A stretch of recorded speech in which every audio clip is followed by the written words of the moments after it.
Welcome to IPTV. గత 8-9 ఏళ్లుగా స్విగ్గీలో పనిచేస్తున్న కార్మికులు పేఅవుట్ విధాన మార్పుపై తీవ్ర అసంతృప్తితో గుంటూరు అంబేద్కర్ సెంటర్లో నిరసన చేపట్టారు. పాత విధానం రద్దు చేసి తక్కువ వేతనంతో కొత్త విధానం తీసుకురావడాన్ని వ్యతిరేకిస్తూ సిఐటి అనుబంధ సంస్థ జీఏజీ వర్కర్స్ యూనియన్ ఆధ్వర్యంలో ముత్యాలరావు నేతృత్వంలో నిరసన కొనసాగుతోంది.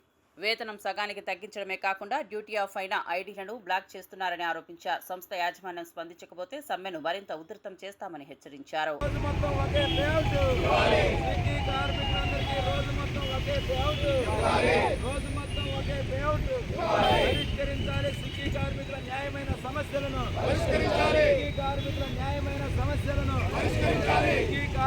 కార్మికులు తమ న్యాయమైన సమస్యలు పరిష్కారం చేయాలని గత 3 రోజులుగా యాజమాన్యం ప్రతినిధులకు విన్నవిస్తూ ఉన్నారు. యాజమాన్యం ప్రతినిధులు సమస్యల పరిష్కారం కోసం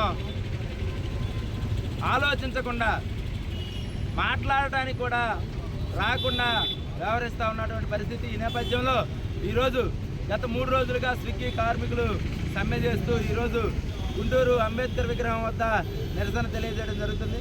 స్విగ్గీ కార్మికులకి గత 6.5 సంవత్సరాలు పైగా పనిచేస్తున్నటువంటి కార్మికులు ఉన్నారు.